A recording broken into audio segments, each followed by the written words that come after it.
사무엘상 7장 보겠습니다. 사무엘상 7장 3절부터 14절까지 교독하시겠습니다. 사무엘이 이스라엘 온 족속에게 말하여 이르되 만일 너희가 전심으로 여호와께 돌아오려거든 이방신들과 아스타롯을 너희 중에서 제거하고 너희 마음을 여호와께로 향하여 그만을 섬기라. 그리하면 너희를 블레셋 사람의 손에서 건져내시리라. 이에 이스라엘 자손이 바알들과 아스타롯을 제거하고 여호와만 섬기니라. 사무엘이 이르되 온 이스라엘은 미스바로 모이라. 내가 너희를 위하여 여호와께 기도하리라. 아멘. 그들이 이스라엘 마음을 여호와 앞에 붓고 그날 종일 금식하고 거기에서 이르되 우리가 여호와께 범죄하였나이다 하니라. 사무엘이 미스바에서 이스라엘 자손을 다스리니라. 이스라엘 자손이 미스바에 모였다 함을 블레셋 사람들이 듣고 그들의 방백들이 이스라엘 치러 올라온지라. 이스라엘 자손들이 듣고 블레셋 사람들을 두려워하여 이스라엘 자손이 사무엘에게 이르되 당신은 우리를 위하여 우리 하나님 여호와께 이지 말고 부르시어 우리를 블레셋 사람들의 손에서 구원하시게 하소서 하니. 사무엘이 젖 먹는 어린 양 하나를 가져다가 온전한 번제를 여호와께 드리고 이스라엘을 위하여 여호와께 부르짖음에 여호와께서 응답하셨더라. 사무엘이 번제를 드릴 때에 블레셋 사람이 이스라엘과 싸우려 가까이 오니 그날에 여호와께서 블레셋 사람에게 큰 우레를 달하여 그들을 어지럽게 하시니 그들이 이스라엘 앞에 패한지라. 이스라엘 사람들이 미스바에서 나와서 블레셋 사람들을 추격하여 뱃갈 아래 이르기까지 쳤더라. 사무엘이 돌을 지하여 미스바와 센 사이에 세워 이르되 여호와께서 여기까지 우리를 도우셨다 하고 그 이름을 에벤에셀이라 하니라. 이에 블레셋 사람들이 굴복하여 다시는 이스라엘 지역 안에 들어오지 못하였으며 여호와의 손이 사무엘이 사는 날 동안에 블레셋 사람을 막으시며 블레셋 사람들이 이스라엘에게서 빼앗았던 소문이 에게로부터 가드까지 이스라엘에게 회복되니 이스라엘이 그 사방 지역을 블레셋 사람들의 손에서 도로 찾았고 또 이스라엘과 아모리 사람 사이에 평화가 있었더라. 아멘. 하나님의 도움을 얻으려면 이라는 제목으로 선교사님 말씀 주시겠습니다. 기도하겠습니다. 하나님 아버지 감사합니다. 하나님의 은혜로 우리가 구원의 은혜를 입고 하나님을 바라보면서 하나님의 자녀로 하나님의 뜻대로 살 수 있도록 은혜를 다하여 주심으로 감사드립니다. 오늘도 이 거룩한 주일을 주셔서 우리가 모두 하나님 앞에 나와서 예배를 드리고 또 하나님을 찬송하고 또 하나님이 주시는 말씀을 듣게 하심으로 감사드립니다. 말씀을 통하여 하나님의 마음을 더 깊게 알고 말씀을 통하여 하나님의 뜻을 더 온전히 깨닫고 말씀대로 살아갈 수 있는 우리들이 되도록 도와주시옵소서. 그리고 말씀을 주실 때 성령의 지혜와 함께 주셔서 우리가 그 말씀을 깨달을 수 있는 기쁨도 함께 경험할 수 있도록 도와주시옵소서. 이 시간에 주의 성령을 의지하며 예수님 이름으로 기도합니다. 아멘. 오늘 말씀은 사무엘상 7장을 가지고 말씀을 전하겠는데요. 우리 다 공독했습니다만은 사무엘상 7장을 제가 읽으면서 은혜를 좀 받아가지고 여러분과 함께 나누려고 이렇게 생각을 해서 오늘 말씀을 준비했습니다. 보통과 같이 설교 말씀을 제가 원고를 다 만들어가지고 준비한 것이 아니고 요점만 챙겨가지고 나와서 지금 말씀을 전하는 거기 때문에 중간에 또 뭐 잘못해가지고 버벅대는 수도 있을 수 있고 또 딴 데로 빠져가지고 뭐 시간 많이 걸리고 뭐 2시간 걸릴지도 모르겠어요. 그러면 제가 시간이 많이 걸리기 때문에 원고를 써서 가지고 나오는 겁니다. 그런데 그러면 시간에 딱 맞춰가지고 끝날 수 있거든요. 그래서 오늘 원고가 없기 때문에 말씀을 전할 수 있는 데까지 한번 전해보도록 그렇게 하겠습니다. 제목은 하나님의 도움을 얻으려면 하는 제목으로 말씀을 준비했습니다. 우선 구약성경은 역사서, 시가서, 예언서 이렇게 크게 세 부류로 나눠집니다. 그래서 이 역사서는 이 시간의 순서에 따라 가지고 역사식으로 이렇게 기록되어 있는 것이 역사서예요. 그래서 사무엘상 같은 경우는 이 역사서에 해당이 됩니다.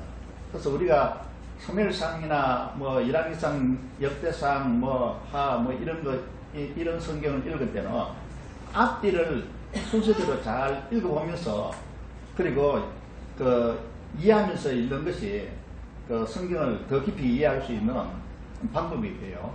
그래서 오늘은 사무엘상 7장 3절에서 14절까지이지만은 이것을 앞에 거와 좀 연결해서 보면은 사무엘상 4장하고 상당히 대치되는 대조되는 그런 성경입니다.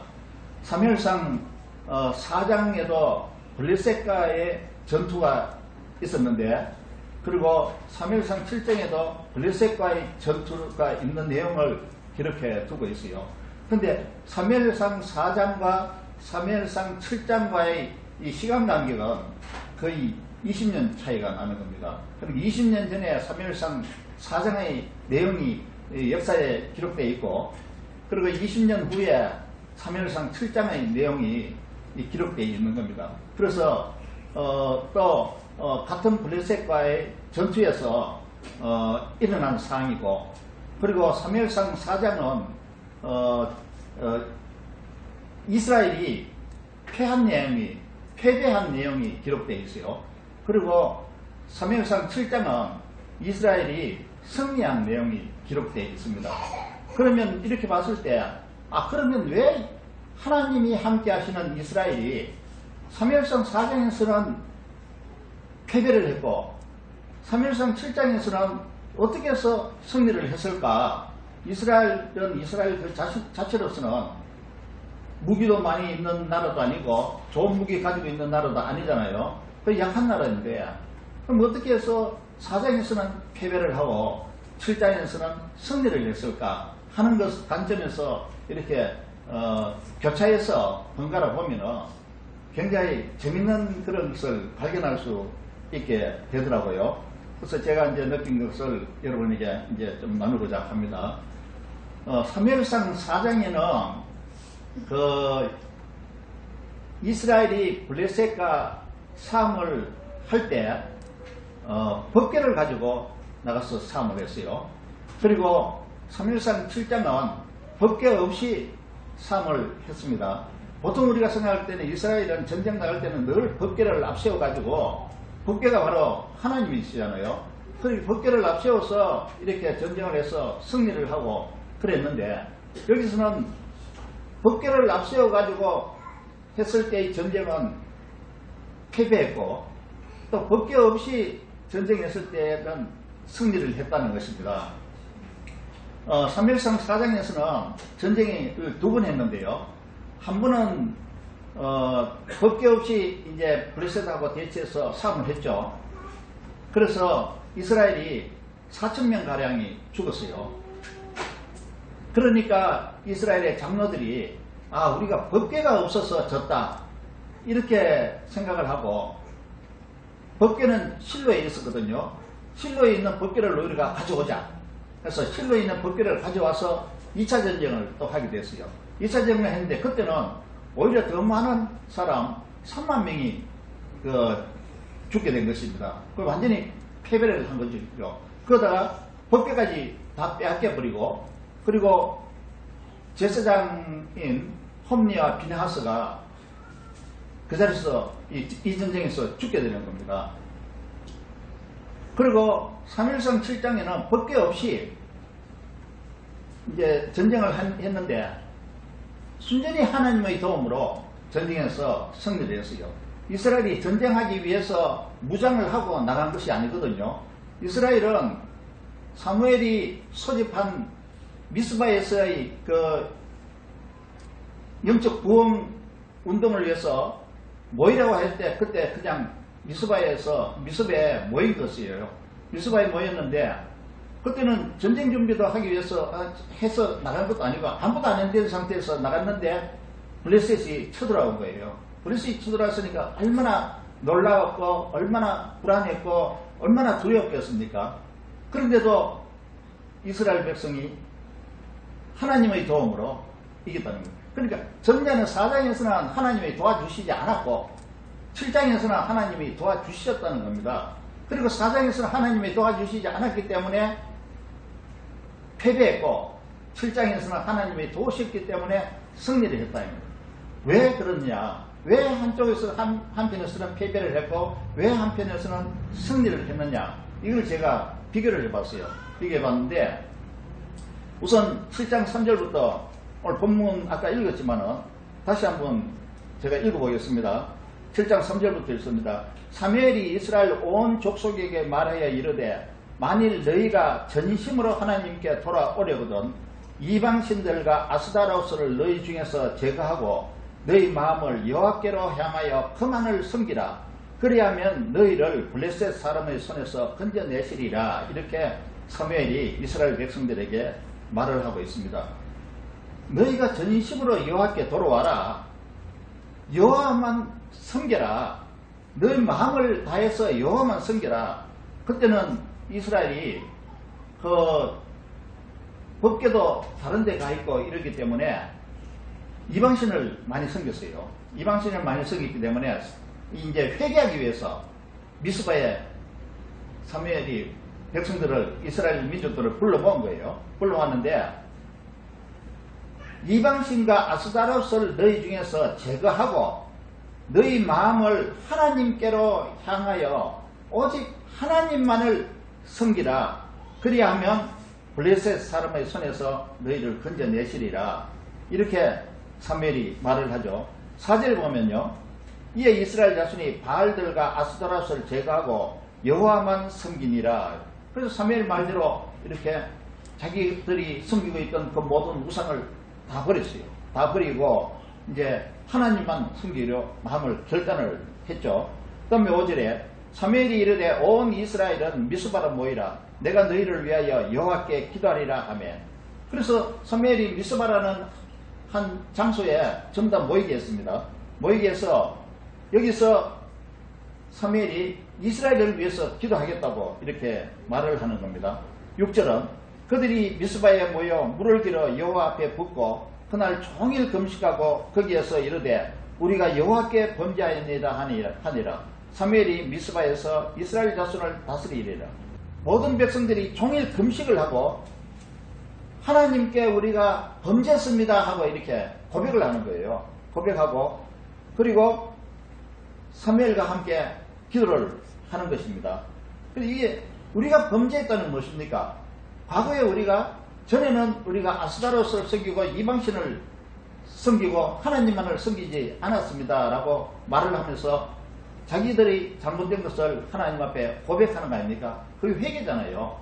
회개를 했다는 것입니다. 회개했다. 7절에 이스라엘 자손이 미스바에 모였다 함을 블레셋 사람들이 듣고 그들의 방백들이 이스라엘을 치러 올라온지라. 이스라엘 자손들이 듣고 블레셋 사람들을 두려워하여 이제 블레셋 사람들이 보니까 이스라엘 사람들이 아무 무장도 안 된 채로 블레셋 미스바에 다 모였단 말입니다. 그러면 우리가 치면은 이제 이스라엘을 다 멸망시키겠구나 이렇게 생각을 하고 이제 블레셋 사람들이 쳐들어온 거예요. 그리고 이스라엘 사람들은 굉장히 두려웠죠. 8절 이스라엘 자손이 사무엘에게 이르되 당신은 우리를 위하여 우리 하나님 여호와께 쉬지 말고 부르짖어 우리를 블레셋 사람들의 손에서 구원하시게 하소서 하니 그러니까 이스라엘은 사무엘에게 부탁을 하는 겁니다. 우리를 위해서 하나님께 쉬지 말고 기도 좀 해주세요. 우리를 블레셋 사람들의 손에서 구원받을 수 있게 이렇게 하나님께 기도해 주세요 라고 사무엘에게 블레셋 사람 이스라엘 민족들이 부탁을 하는 겁니다. 그리고 9절에 사무엘이 젖먹는 어린 양 하나를 가져다가 온전한 번제를 여호와께 드리고 이스라엘을 위하여 하나님께 부르짖으며 여호와께서 응답하셨더라. 그래서 사무엘은 이제 번제를 드리고 또 하나님께 부르짖으며 하나님께 기도를 했는데 하나님께서 응답을 하셨어요. 어떤 응답을 하셨느냐? 10절 사무엘이 번제를 드릴 때에 블레셋 사람들이 이스라엘과 싸우려 하고 가까이 오매 그날에 여호와께서 블레셋 사람에게 큰 우레를 발하여 그들을 어지럽게 하시니 그들이 이스라엘 앞에 패한지라. 하나님께서 이스라엘은 나가서 싸우지도 않고 그냥 사무엘이 기도만 했는데 하나님께서 블레셋 사람에게 우레를 이렇게 내려가지고 그들을 어지럽게 만들고 이스라엘 앞에서 패하게 만들었어요. 11절 이스라엘 사람이 미스바에서 나가서 블레셋 사람들을 추격하여 벳갈 아래에 이르기까지 쳤더라. 이스라엘 사람들이 따라가서 블레셋 사람들을 다 쳤습니다. 12절 사무엘이 돌을 취하여 미스바와 센 사이에 세워 이르되 여호와께서 여기까지 우리를 도우셨다고 그 이름을 에베네셀이라 하니라. 이 에베네셀이 하나님께서 여기까지 우리를 도우셨다는 그런 뜻이거든요. 그래서 거기에 돌을 하나 세워서 기념비를 세워서 에벤예셀이라는 이름을 붙였다는 겁니다. 13절 이에 블레셋 사람들이 굴복하여 다시는 이스라엘 지역 안에 들어오지 못하였으며 여호와의 손이 사무엘이 사는 날 동안에 블레셋 사람을 막으시며 그 블레셋 사람들은 그때 이후로 사무엘이 사역을 한 것이 40년 사역을 했는데 이제 20년 지났다고 그랬잖아요. 20년 지났으니까 앞으로 한 20년이나 이 정도 남았겠죠. 그 이후로 블레셋 사람들이 이스라엘을 공격해 오지를 못했다는 것입니다. 하나님이 막으셨다는 거예요. 못하도록 막으시며 14절 블레셋 사람들이 이스라엘에게서 빼앗았던 성읍이 에그론부터 가드까지 이스라엘에게 회복되니 과거에 블레셋에게 뺏겼던 땅이 있어요. 그 땅을 이번에 이 기회에 다시 회복했다는 것입니다. 이스라엘이 그 사방 지역을 블레셋 사람들의 손에서 도로찾았고 또 이스라엘과 아무리 사람 사이에 평화가 있었더라.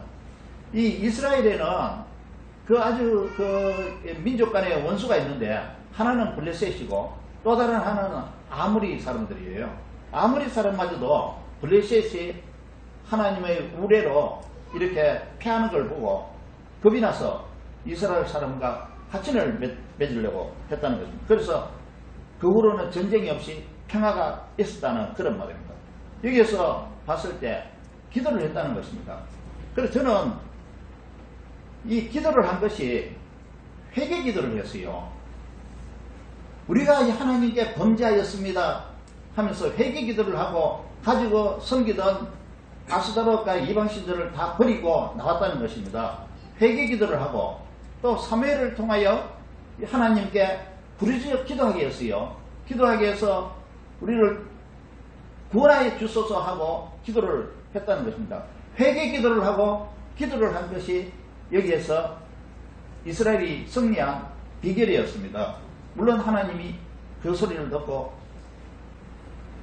그 블레셋을 쳐주신 것이죠. 근데 사장에 보면은 사장에는 또 재밌는 내용이 있어요. 사장을 제가 한번 읽어보겠습니다. 이 사무엘은 대단한 사람이에요. 사무엘은 3장 19절에 보니까 사무엘이 자라매 여호와께서 그와 함께 계셔서 그의 말이 하나도 땅에 떨어지지 않게 하시니 사무엘이 말하는 것은 하나도 헛되지 않게 이렇게 하나님께서 해주셨다는 것입니다. 사무엘한테 늘 하나님께서 함께 해주셨다는 겁니다. 그래서 사무엘이 하는 일은 모든 것을 다 하나님이 지원해 주셨어요. 지원해 주시고 승리하게 해주시고 또 잘 다스리게 해주시고 이렇게 해주셨어요. 사무엘상 4장 1절에 보면요. 블레셋 사람과 이제 싸우려고 나갔습니다. 그리고 2절에는 블레셋 사람에게 패하여서 40명 가량이 죽으세요. 3절에 보면은 이제 이스라엘 백성들이 이렇게 하나님께 말하는 겁니다. 여호와께서 어찌하여 우리에게 오늘 블레셋 사람들 앞에서 패하게 하셨는고 여호와의 언약궤를 실로에서 우리에게로 가져다가 우리 중에 있게 하여 그것으로 우리 원수들의 손에서 구원하게 하자 하니 그러니까 법궤를 안 가져왔구나 안 가져와서 졌구나 법궤를 가져와야겠다 법궤를 가져오자 하고 말하는 겁니다. 4절에요. 이에 백성이 실로에 사람을 보내어 그룹 사이에 계신 왕군의 여호와의 언약궤를 가지고 거기서 가져왔고 엘리의 두 아들 홈리와 비느하스는 하나님의 언약궤와 함께 거기에 있었더라. 이제 법궤를 가져와서 홈리와 비느하스가 제사장들인데 홈리 비느하스가 그 언약궤 옆에 있었다는 것이죠. 5절에 여호와의 언약궤가 진영에 들어올 때에 온 이스라엘이 큰 소리로 외치며, 왜 큰 소리로 외쳤냐 하면은 언약궤가 들어왔으니까 얼마나 좋았겠어요. 이제는 이겼다, 언약궤가 왔다, 이런 생각이죠. 땅이 울린지라. 이러니까 이스라엘 백성들이 함성을 지르니까 그 소리를 듣고 블레셋 사람들이 이게 무슨 소리냐 하면서 보니까 법궤가 왔다라는 것입니다. 그 블레셋 사람들도 법궤에 대해서 굉장히 무서워하는 거거든요. 블레셋 사람이 그 외치는 소리를 듣고 이르되 히브리 진영에서 큰 소리로 외치면 어찌 됨이냐 하다가 여호와의 궤가 진영에 들어온 줄을 깨달은지라. 7절 블레셋 사람이 두려워하여 이르되 신이 진영에 이르렀다다 하고 또 이르되 우리에게 화로다. 전날에는 이런 일이 없었도다. 8절 우리에게 화로다. 누가 우리를 이 능한 신들의 손에서 건지리요. 그들은 광야에서 여러가지 재앙으로 애굽인을 친 신들이니라. 9절 그래서 블레셋 사람들이 굉장히 두려워하고 놀랐죠. 아이고 이제 우리는 큰일 났구나 이렇게 생각을 하고, 그리고 10절에 그러면서 이제 자기들끼리는 이렇게 서로 격려하고 힘을 모았어요. 9절에 힘을 모았어요. 그래서 10절에는 블레셋 사람들이 이제 전쟁에 이제 응했습니다. 전쟁에 응하면서 했는데 이스라엘이 패했다는 것입니다. 이때 패할 때는 1차 전쟁에서는 4,000명밖에 안 죽었지만 이때는 3만 명이 죽었어요. 3만 명이고, 그리고 또 11절에 하나님의 궤는 빼앗겼고 엘리의 두 아들 홈니와 비나스는 죽임을 당하였더라. 여기에서 4장과 7장의 차이는 누가입니다. 누가.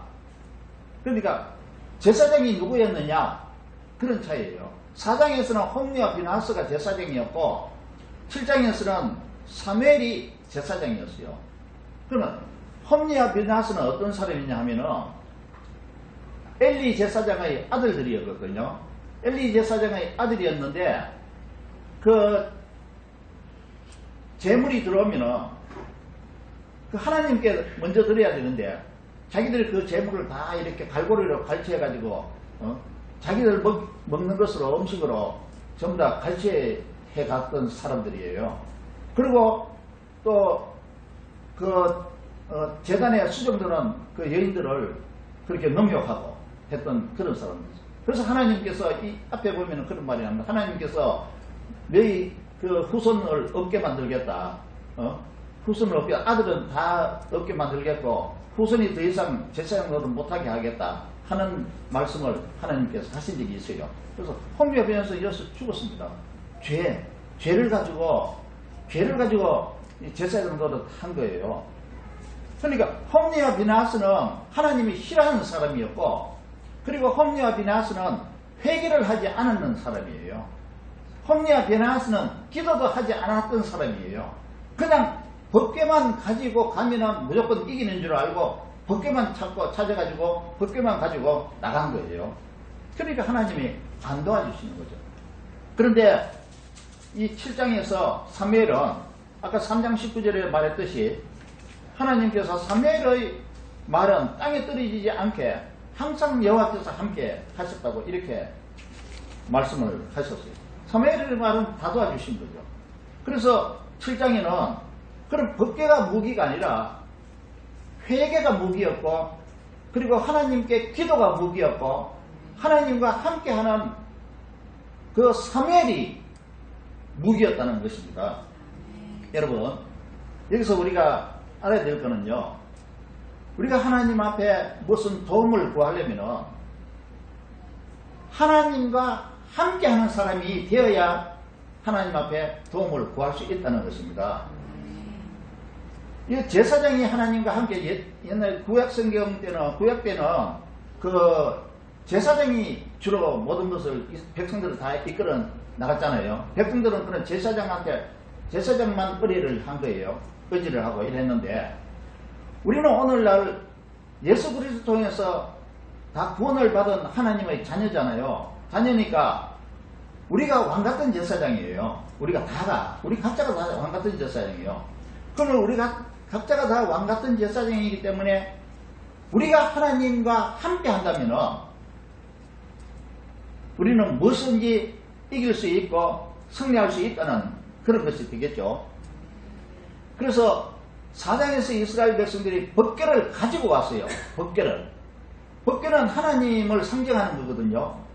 이스라엘 백성들이 하나님을 가지고 왔어요. 예? 그러니까 하나님을 가져와서 뭘 하려고 하는 게 안 되는 거예요. 그런데 7장에서는 사무엘이 회개 기도를 하고, 회개 기도한다는 것은 죄를 이렇게 용서를 받기 위해서 회개 기도하는 거고, 죄를 용서받으면 하나님 앞에 가까이 나갈 수 있게 되잖아요. 죄 있으면 하나님과 이렇게 단위 사이잖아요. 하나님께 가까이 나가도 별 그게 없잖아요. 그런데 회개 기도를 하면은 죄가 용서를 받고, 죄 용서를 받으면 하나님 앞에 가까이 나갈 수 있는 거거든요.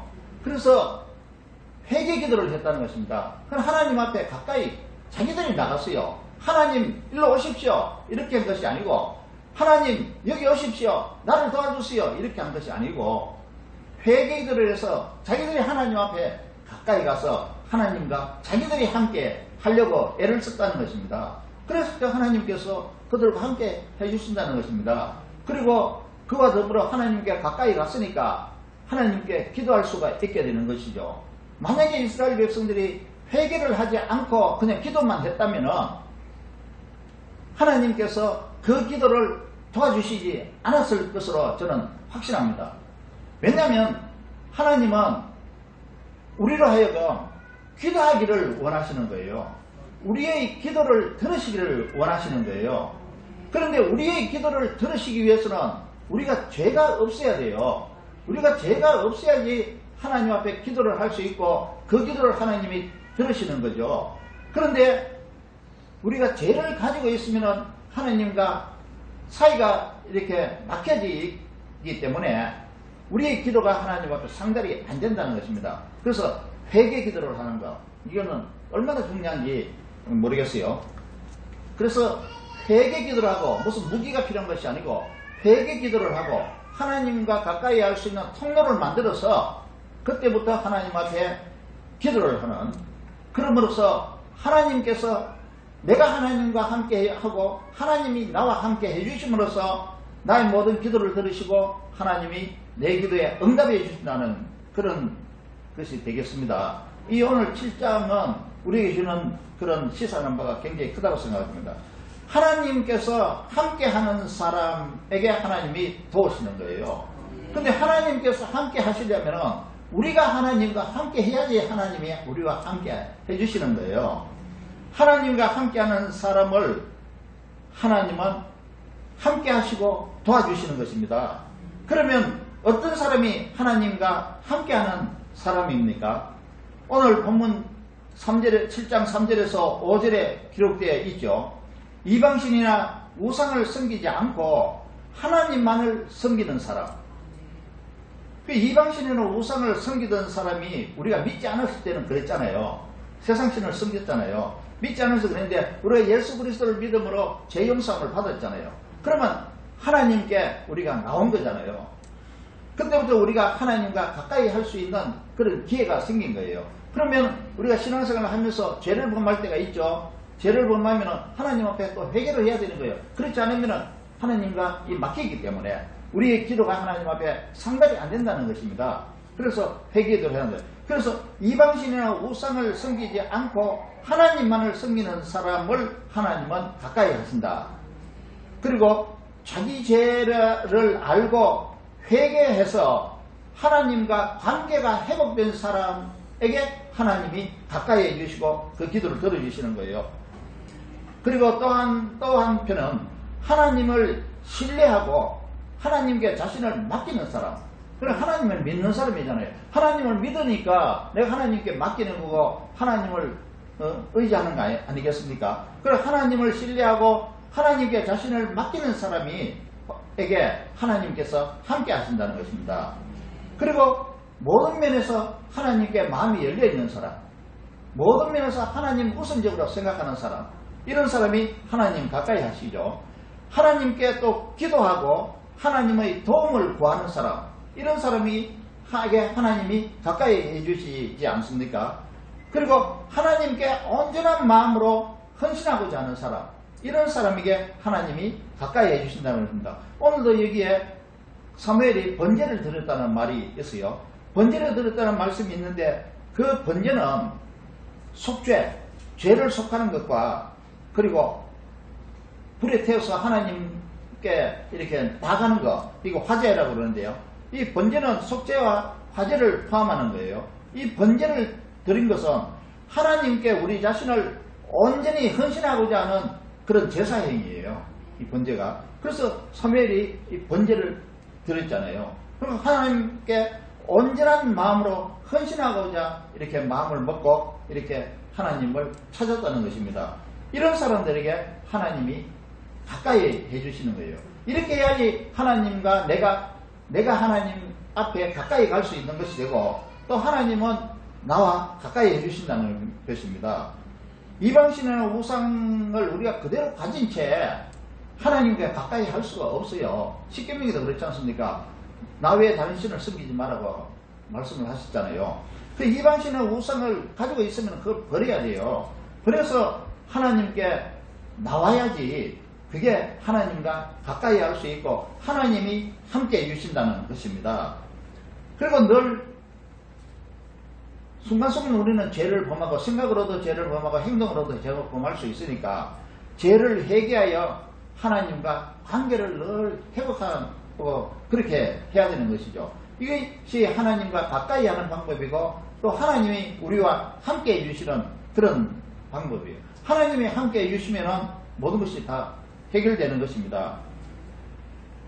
회개와 기도에 대해서 제가 좀 나눠보려고 합니다. 회개 기도는 하나님을 향해 기도의 문을 여는 시작입니다. 그러니까 우리가 기도를 하려면 먼저 하나님 앞에 회개를 먼저 해야 돼요.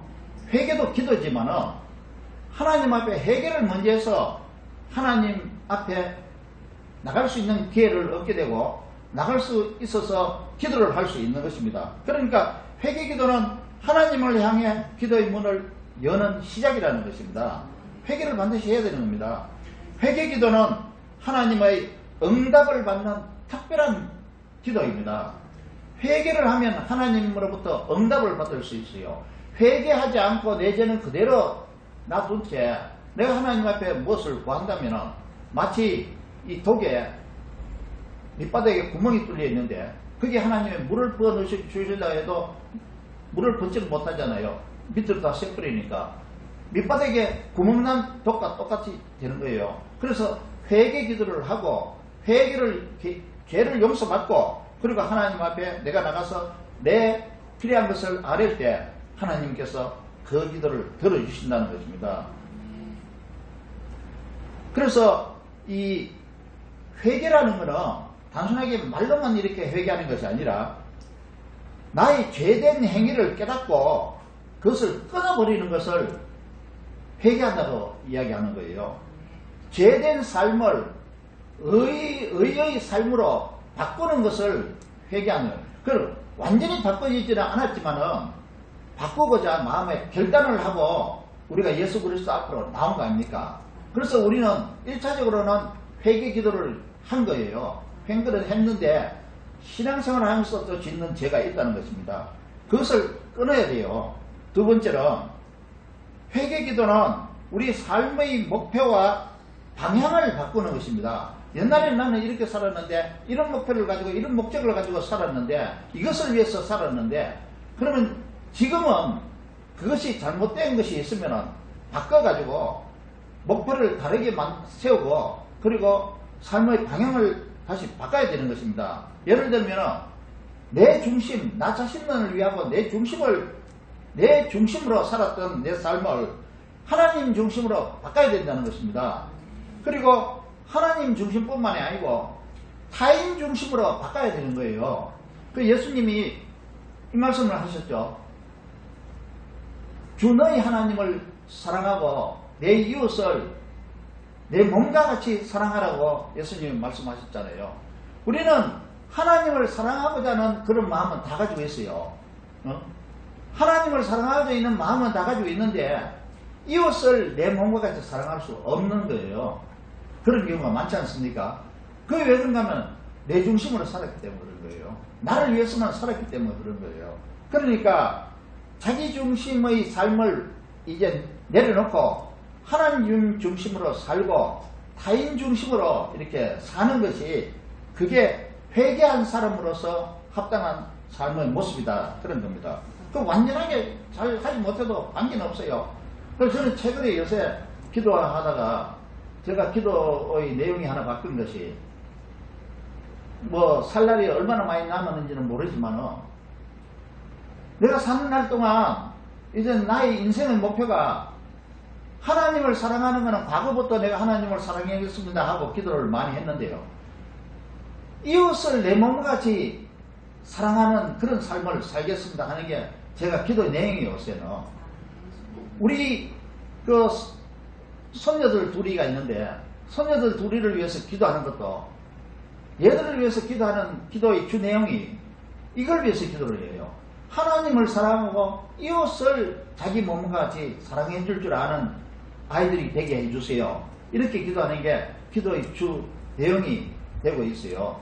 그래서 이웃의 아픔을 이해를 하고 이웃의 약함을 이렇게 도와주고 이웃의 낙심했을 때 위로해주고 격려해 줄 알고 이웃의 그 슬픔을 그 위로해 줄 알고 하는 이런 거 이웃을 이해를 잘 해줄 줄 아는 그런 그리고 또 도와줄 줄 아는 마음 흔쾌히 도와줄 줄 아는 그것이 이웃을 내 몸같이 사랑하는 거죠. 내가 그렇게 당하면은 그런 위로를 받아야 되지 않습니까? 그래서 이웃을 이웃 중심으로 이렇게 사는 것이 그게 회개한 사람의 삶의 모습이라는 것입니다. 그리고 하나님만을 온전히 섬겨야 돼요. 하나님을 잘 섬기지 못해도 관계없어요. 하나님만을 온전히 섬겨야 돼요. 이것도 섬기고 저것도 섬기면서 양다리 걸쳐가지고 이렇게 하면은 하나님을 섬기는 것이 아니죠. 그러니까 하나님만을 온전히 섬기는 것. 그렇게 결단하는 것이 회개라는 것입니다. 이게 따라 이렇게 우리가 결단하고 회개를 해야 되는 거예요. 그래서 기도는 제일 먼저 해야 될 기도는 회개 기도. 그 다음에 이제 구하는 기도를 우리가 간구라고 그러죠. 간구하고 그 다음에 또 중보기도 하고 그 다음에 감사기도 하고 그리고 때로는 명령하는 기도도 이렇게 할 수가 있어요. 그런데요 우리가 명령하는 기도를 흔히 많이 해요. 명령하는 기도를 많이 하는데 명령하는 기도를 너무 많이 해버리면 하나님과 가까이 갈 수가 없어요. 왜냐하면 내가 다 명령을 해버리니까 내가 다 명령을 해버리니까 하나님과 가까이 할 수가 없어요. 그러니까 명령한 기도는 필요하기는 필요한데 하나님과 가까이 하는데 방해가 되기 때문에 명령하는 기도는 이렇게 특별한 경우 외에는 되도록이면 좀 줄이고 가급적이면 하나님과 소통을 하는 그런 기도를 많이 해야 돼요. 특별히 중보기도가 제일 중요하죠. 남을 위해서 기도해 주는 거 아닙니까? 이거 중보기도 하겠네요. 자, 보세요. 명령하는 기도에 대해서 제가 한번 볼게요. 성경에도 있어요. 명령하는 기도가 있어요. 있는데요. 우선 여호수아 10장 13절을 보겠습니다. 여호수아 10장 12절 13절 보면요. 제가 읽어봅니다. 여호와께서 아모리 사람을 이스라엘 자손에게 넘겨주시던 날에 여호수아가 여호와께 아뢰어 이스라엘의 목전에서 이르되 태양아 너는 기브온 위에 머무르라 달아 너도 아얄로운 돌짜기에서 그리할지어다 하며 태양이 머물고 달이 멈추기를 백성이 그 대적에게 원수를 받기까지 하였느니라. 그러니까 아무리 족속을 지금 이렇게 이스라엘 백성들이 전쟁에서 이기고 있는 중인데 해가 넘어가 버리면 어두워지니까 다 해결 못하고 끝나는 거 아닙니까? 그러니까 이 태양이 넘어가지 않게 지지 않게 해달라는 이야기예요. 이걸 해달라는 이야기인데 그렇게 여호수아가 명령을 하는 겁니다. 태양아 하고 명령하는 거예요.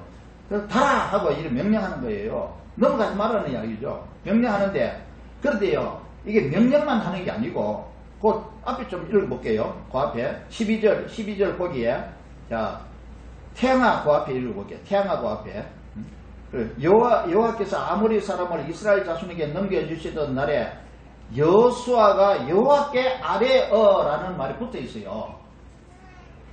태양아, 너는 기본 위에 머무르라. 달아, 너도 아얄라운 골짜기에서 머물러서 넘어가지 마라. 얻어지지 마라는 이야기를 하고 있는데, 그런데 명령만 한 것이 아니고 여호와께 아뢰어라는 말이 붙어 있어요. 여기에 여호와께 아뢰어라는 말이 있죠.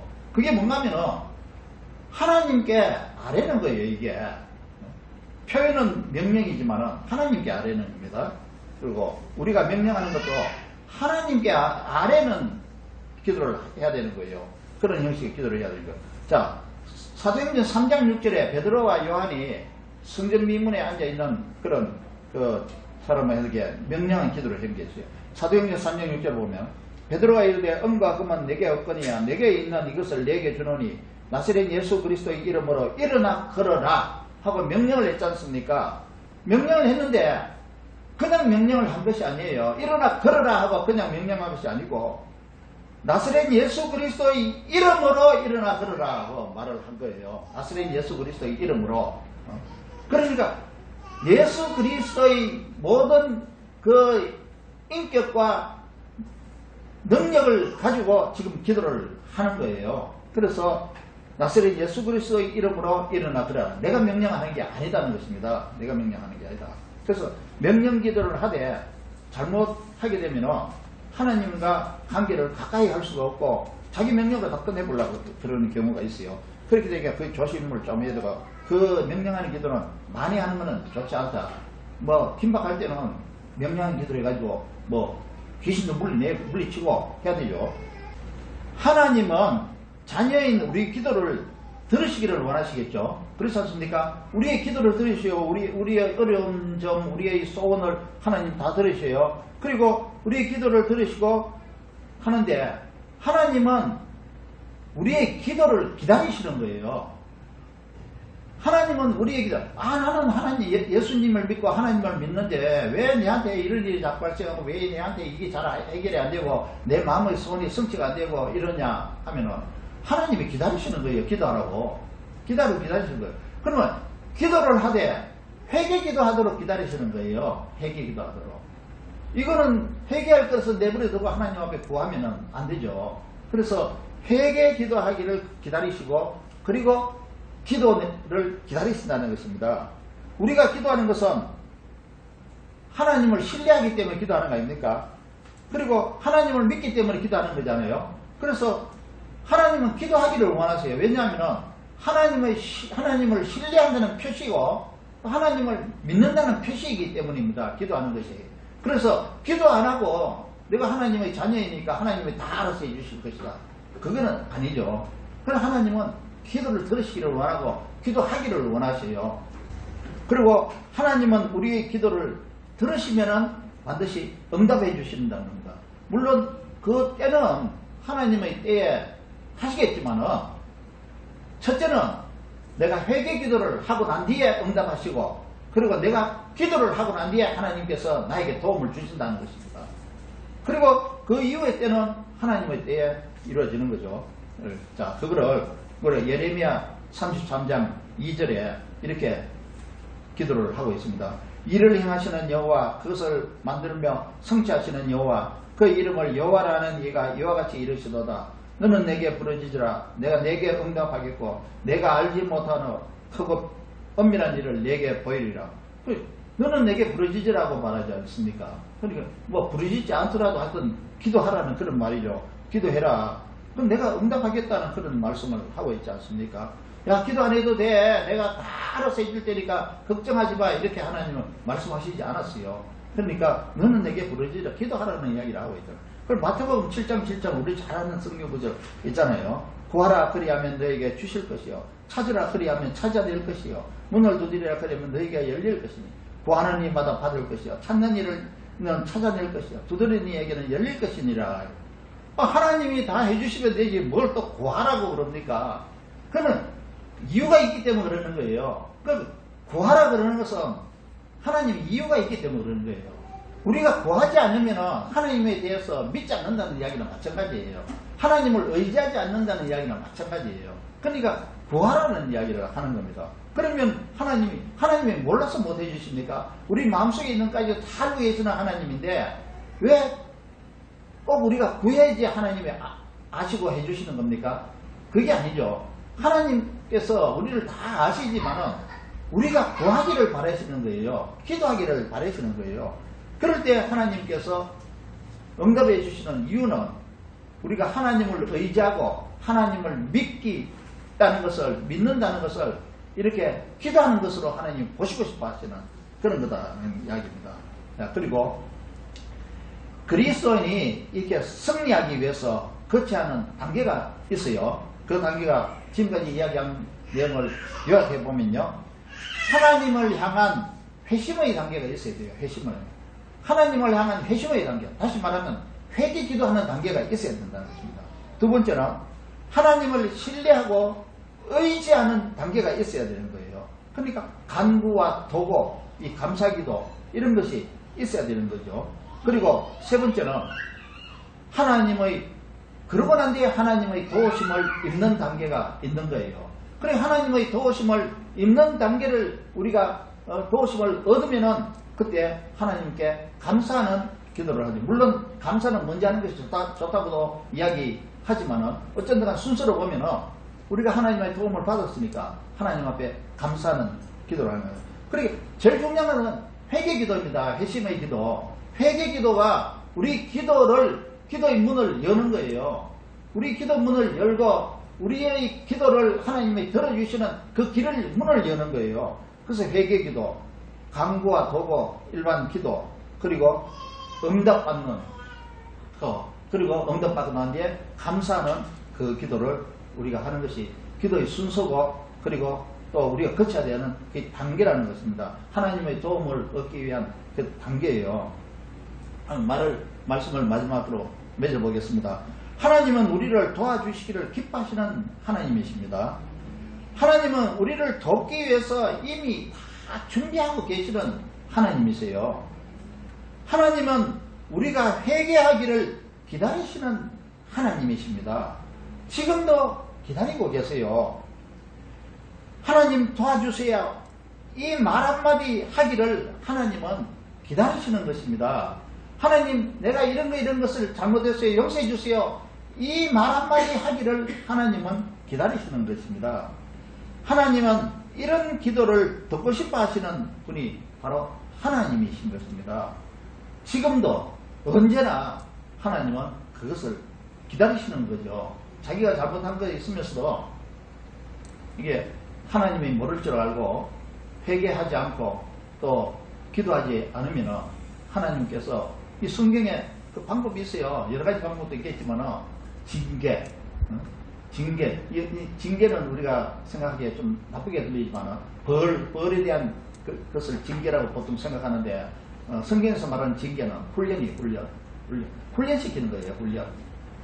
훈련시켜. 그 훈련이 때로는 시험을 때로는 어떤 고난을 줘가지고 훈련시키는 경우도 있고 여러 가지 경우가 있어요. 그러니까 그런 고난을 받아가지고 훈련받고 깨닫고 하지 말고 이제 먼저 회개를 먼저 해야 된다는 거예요. 숨기면 안 된다는 것입니다. 하나님 다 알고 계시니까 숨기지 않고 회개하면은 내가 기도할 수 있는 기도 문이 열려요. 그러면은 기도를 하면 하나님이 들어주시는 문이 열린다는 것입니다. 하나님이 들으시면은 반드시 우리가 자녀이기 때문에 도와주시고 함께 해주시고 응답해 주시는 거죠. 자, 그러면은 그 오늘 7장에 보니까 이게 사무엘이 이스라엘 백성들을 회개기도 시켰어요. 그리고 또 사무엘 자신이 하나님의 합당한 사람이었기 때문에 자기가 대표를 해서 하나님께 부르짖어 기도를 했어요. 그랬더니 하나님께서 이스라엘 백성이 아무 무기가 없는데도 불구하고 그 블레셋 사람들을 우레를 쳐서 혼란시켜가지고 이렇게 도망가게 만들었다는 것입니다. 그러면 이스라엘 백성들이 그냥 이기고만 끝났는 게 아니에요. 이기기도 했지만 다시는 이스라엘에 공격하지 못하도록 하나님이 원천적으로 이렇게 블레셋을 차단시켜 주셨고, 그리고 예적에 잃어버렸던 그 땅을 다시금 이스라엘에게 회복시켜 주셨다는 것입니다. 저도 이걸 읽으면서 나도 이러는 게 굉장히 많은데, 이런 생각하면서, 와, 내가 이거 회개할 그랬구나. 이런 게 많아요. 그러니까, 회개하고 기도하면은, 내가 잃어버렸던 거, 그거 다 찾을 수 있다고 저는 확신합니다. 그리고 또 뭘 줬습니까? 그 14절 한번 봅시다. 14절 또 준 게 있죠. 14절 블레셋 사람들이 이스라엘에게서 빼앗았던 성읍이 에그로부터 가드까지 이스라엘에게 회복되리. 이스라엘이 그 사방 지역을 블레셋 사람들의 손에서 도로 찾았고 또 이스라엘과 아모리 사람 사이에 평화가 있었더라. 늘 싸움했던 그 원수가 이스라엘의 하나님을 두려워해서 이스라엘에 찾아와서 우리 화평조약을 맺자, 우리 싸움하지 말자 하고 이렇게 찾아왔다는 것입니다. 우리 가운데 주변에도 우리 친구들 가운데 안 그러면 우리 뭐 어떤 동료들 가운데 뭐 교회 말고 사회적으로 말입니다. 그런 사람 가운데 나하고 늘 원수관계에 있는 사람이 있잖아요. 그런 사람이 있을 수 있잖아요. 나를 괜히 괴롭히기만 하고 나를 괜히 이렇게 그 해가지고 나를 괴롭게 만드는 사람이 있어요. 꼭 그런 사람이 한두 사람이 있어요. 그런 사람들도 하나님이 내가 회개하고 기도하면은 이 문제를 해결해 주신다는 것입니다. 그래서 이러한 우리가 기도로 이런 문제가 해결돼야 되지 않느냐는 것이죠. 그래서 하나님 앞에서 회개해서 하나님을 향한 기도의 문을 여시는 우리가 되시기를 바랍니다. 그리고 쉬지 말고 기도해서, 기도는요 같은 기도라도 그게 이루어지지 않았으면 계속 기도하는 게 괜찮아요. 계속 기도하는 거예요. 어떤 사람은 기도 한 번만만 돼 있지만 하나님 몰랐어 그 기도를 어제도 하고 오늘도 하고 말이지 아침마다 하고 저녁도 하고 그러느냐 그렇게 하는데 그게 아닙니다. 기도는 이루어질 때까지 계속 하면 돼요. 이루어질 때까지 계속. 그 하나님은 기도하는 것을 원하기 때문에 그렇게 쉬지 말고 기도하여 에베네셀의 하나님의 도우심을 얻으시는 우리가 되기를 바랍니다. 그리고 사무엘과 같은 중보 기도자에게, 왜냐하면 신앙생활이 깊지 못하고 또 기도를 또 많이 할 수 없는 사람도 있어요. 그런 사람은 자기가 직접 기도를 다 할 수 없으면 이제 중보 기도자에게 부탁을 해서 기도를 받을 수가 있죠. 그래서 사무엘과 같은 그 하나님이 기뻐하는 사람, 하나님이 함께 해주시는 사람, 그런 사람과 함께 이렇게 중보 기도자에게 기도를 부탁을 하는 것이 좋습니다. 그리고 또 더 나아가서 이게 기도를 함으로써 과거에 잃어버렸던 모든 것을 다시 되찾는 여러분 되시길 바랍니다. 그리고 또 하나님이 주시는 그 평화. 그러니까 하나님은 원래 평화를 주시기를 원하시는 분이잖아요. 하나님 주시는 평화, 나한테 얽혀있던 모든 어떤 그 고리들, 그리고 또 불편했던 모든 것들, 이런 것들 하나님이 그 평화를 주시는 거니까 이렇게 회개기도 하고 그리고 기도함으로써 그 평화를 얻는 저 여러분이 되기를 예수 그리스도의 이름으로 축원합니다. 기도하겠습니다. 하나님 아버지, 사무엘상을 통하여서 하나님 어떤 경우에 하나님께서 함께하여 주시지 않았고 어떤 경우에는 하나님께서 함께하여 주셨는 줄 우리가 알게 되었습니다. 우리가 늘 회개하고 하나님 앞에 부르짖어 기도하고 쉬지 말고 기도하고 또 그렇게 함으로써 하나님께서 우리에게 도움을 주시며 우리의 모든 어려운 문제들과 우리의 정말 부딪히고 있는 모든 난관들을 하나님께서 다 해결하여 주시고 이전에 과거에 잃어버렸던 모든 것들도 다시 회복해 주시는, 그리고 평화를 주시는 하나님의 은혜를 경험할 수 있는 줄 믿사오니 우리가 회개하고 우리가 기도하고 하는 삶을 게을리하지 않도록 하나님 도와주시옵소서. 예수님 이름으로 기도합니다. 아멘. 643장